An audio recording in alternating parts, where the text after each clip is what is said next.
Commerce Alive Today presents Tuesday morning.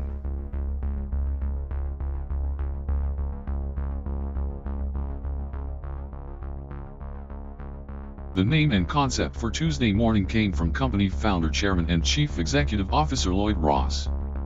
He came upon the idea for a part-year store while working for Rathken Incorporated, a manufacturer and importer of gift merchandise in the early 1970s. Ross noticed that manufacturers had no reliable way to dispose of their surpluses of high-end inventory. He began purchasing excess merchandise from top-name manufacturers and selling it to department and specialty stores at a nice profit. The process worked so well that Ross decided to try selling a variety of products at what amounted to a single gigantic garage sale in a rented warehouse in North Dallas. The sale was a huge success, and it left no doubt in Ross's mind that there was a place in the retail world for an operation specializing in upscale closeout items. Naming the company was easy. Ross had wanted to run a company named after a day of the week ever since he was a teenager delivering copies of the Saturday Evening Post. He picked Tuesday because, in his opinion, Tuesday morning is the first positive day of the week according to company press materials.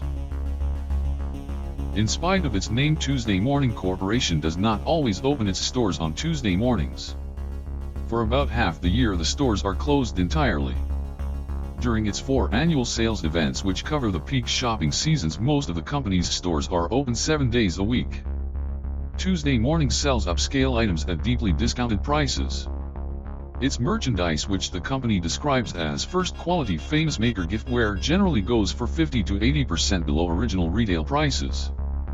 The company keeps its overhead costs in check by locking its doors during off-peak times of the year and by maintaining a no-frills atmosphere in its stores. Soon after the initial success of his concept, Ross settled on the 4 sales-a-year schedule. The sales quickly gained a loyal following.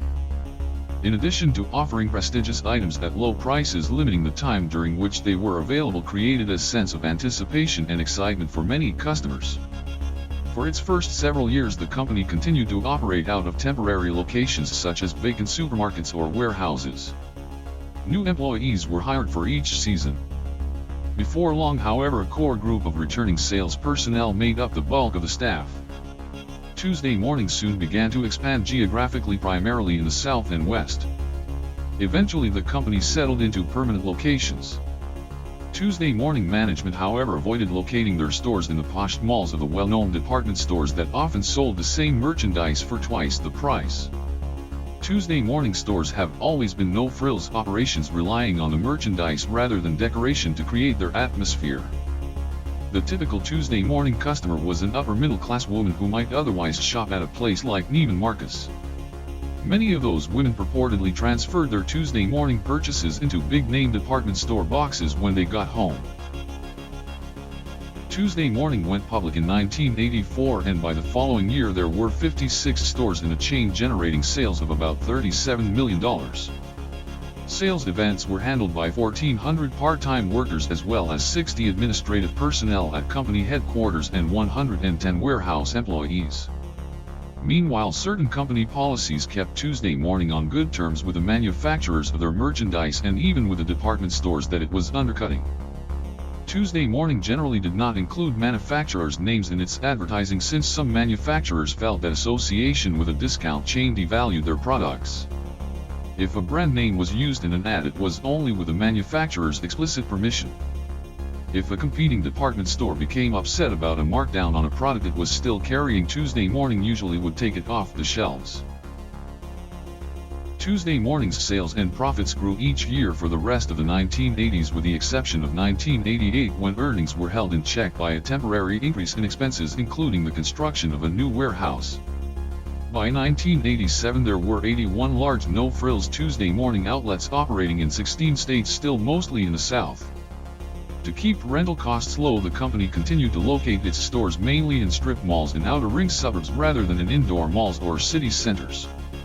Labor costs also remained low, since each store had only one permanent full-time employee, the store manager. The chain's army of part-timers were mainly housewives who were often motivated by the opportunity to get first crack at the closeout merchandise offered at each sales event, not to mention a 20% discount. In 1987, the company earned $3.7 million on revenue of $66 million. Company sales passed the $100 million mark in 1990. By the following year, there were 132 stores in the Tuesday Morning chain with locations in 21 states. Although still primarily a force in the South and Southeast, there were 8 Tuesday Morning outlets in Chicago and 10 in the Washington, D.C. area by this time. One of the company's strengths continued to be the loyalty of its employees. This applied not only to returning sales personnel but to the company's growing permanent staff as well. As of 1991, 10% of Tuesday Morning's store managers had been with the company for more than 10 years and 400 salespeople had worked there for at least 5 years. As the company's reputation in the retail industry grew, buying became easier as well, since manufacturers now came to Tuesday Morning with their closeout items rather than the company having to seek out bargain merchandise.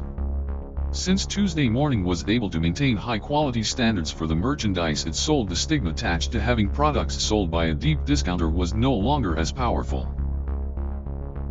As the Tuesday Morning chain continued to grow, its methods became more sophisticated. Although it still relied heavily on word of mouth to generate new customers, the company also compiled a mailing list containing 2 million names. Attractive 4-color brochures were sent to customers on the list just before the beginning of each sales event. An experiment in television advertising a few years earlier had proven to be almost too successful.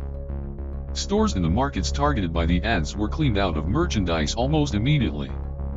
New TV and radio campaigns were more carefully prepared for. Most ads featured the company's tagline, "Gifts 50% to 80% off everything. It's true and it's guaranteed." Tuesday Morning also experimented with a phone order catalog, which was initially sent to a 170,000 name subset of its regular mailing list. In addition, the company's distribution center in North Dallas was equipped with cutting-edge computer equipment which allowed for instantaneous communications between stores, warehouse, and trucks. Unlike its stores, Tuesday Morning's distribution center was active 12 months a year. Explosive growth made it necessary to completely refurbish the company's warehouse technology during the early 1990s. Prior to the upgrade, the company had relied on sheer manpower in the form of 400 extra employees to handle the crush of work during peak periods.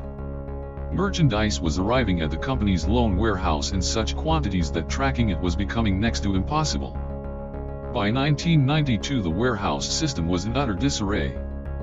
The transition began early in 1993 when Tuesday Morning President and Chief Operating Officer Jerry Smith moved his office into the warehouse facility in order to observe the process more closely. After months of examination, suggestions, planning, and design, a new computer system was unveiled in February 1994. The new system employed up-to-date gadgetry such as handheld scanners, point-of-sale terminals, and radio frequency technology. It was now possible to locate a single specific box from among the tens of thousands of items in the system at any given time with pinpoint accuracy. With a new tracking system which included an innovative software package called DC Wizard, worker productivity improved threefold. The system allowed Tuesday Morning's warehouse to handle up to 450,000 pieces worth $1 million per day with only 135 people, compared with the 500 people it took to process just $650,000 worth of merchandise using the old system. Once employee training was completed, the need for temporary help during peak periods and the massive cost associated with it was reduced dramatically. After incurring a $1.1 million loss in 1993, the first losing year in the company's history, Tuesday Morning earned $2.7 million in 1994. Company management was quick to credit the turnaround to the technological overhaul, which was completed 2 years ahead of schedule. For 1994, the company reported sales of about $190 million. By 1995, the Tuesday Morning mailing list contained more than 3 million names and the number of stores in the chain was approaching 250. That year, sales passed the $200 million mark and the chain's geographical range covered 31 states. There were 271 Tuesday Morning stores in operation by the middle of 1996. Amazingly, no serious competitors selling similarly prestigious merchandise at deep discounts had emerged in the 20-plus years since Tuesday Morning was established. Now that the chain was truly national in scope, it was difficult for such a competitor to establish a foothold in the market. In 1997, Tuesday Morning was taken private by a group composed of the company's management, the investment firm Madison Dearborn, and some unaffiliated investors who purchased all of the company's capital stock for approximately $325 million. The company operated on a private basis until April 1999, when it made an initial public offering of 13.2 million shares of common stock at a starting price of $15 per share. The net profit of $76.1 million realized from the sale was used to pay down debts incurred during the 1997 privatization. From 1999 through 2004, the company experienced steady sales growth due to several factors. More high-ticket items such as furniture and rugs were offered to customers. Advertising and direct mail campaigns expanded the client base among the company's usual market of middle-aged upper-middle class women, and the successful development of email notification lists began drawing younger women into the stores. This expansion sparked the need for infrastructure improvements. Beginning in 2003, the company began enlarging and remodeling stores. By July 2004, about half the Tuesday Morning outlets had been completed, with another 300 scheduled for remodeling in January 2005. The 1994 overhaul of the company's warehousing and distribution system continued to reap savings for the corporation as management and workers grew accustomed to new systems and fine-tuned operations to improve product allocation and reduce time spent moving product onto sales floors. In the early years of the 21st century, the Tuesday Morning Corporation was named a defendant in several lawsuits. 3 complaints were filed in 2001 and 2002 by workers who alleged that they were not properly compensated for overtime wages. In October 2003, the company settled out of court with a group of these workers' management trainees. The settlement agreement was approved by the court on April 2, 2004, but the case continued through appeals into the following year. In December 2003, another complaint was filed on behalf of workers who alleged a number of labor issues, including failure to pay for minimum reporting time, travel time, split shift premiums, and meal periods. In addition to labor disputes, the Tuesday Morning Corporation was named in a suit filed by Liz Claiborne Incorporated and LC Licensing Incorporated over costume jewelry sales. The suit was resolved amicably in September 2004. Details of the settlement were not released. In June 2004, the Thomas Kincaid Company filed a suit against Tuesday Morning that alleged copyright infringement and false advertising on goods sold in the second quarter of 2004. In May 2020, after extended store closures due to the COVID-19 pandemic, the company filed for Chapter 11 bankruptcy reorganization and was delisted from the American Stock Exchange. During the reorganization process, the company closed close to 200 unprofitable store locations and a distribution center.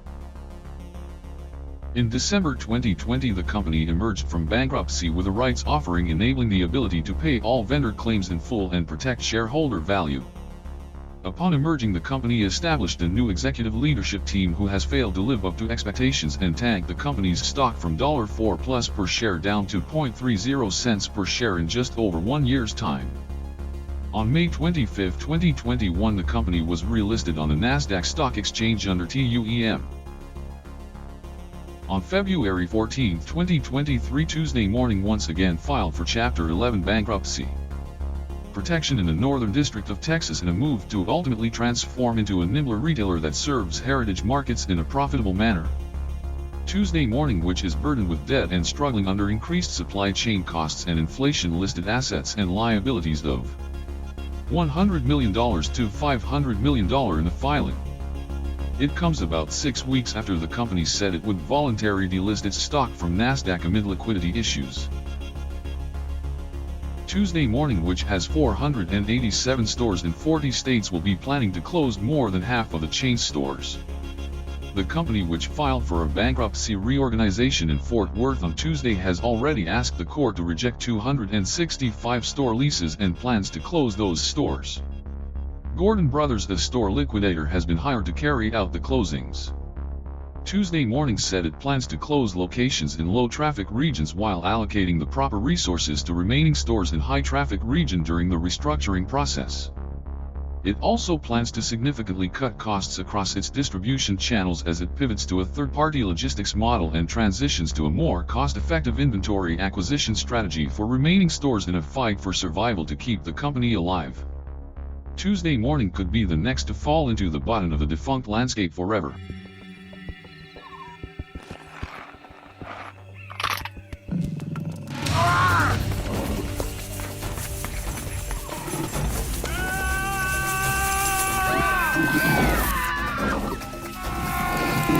Hunt down famous maker holiday decor at up to 80% off at Tuesday Morning. Visit TuesdayMorning.com for area locations and special events. We understand your need to hunt. If you have any fond memories, please indicate it at the comments below. Thanks for watching, subscribe, and like.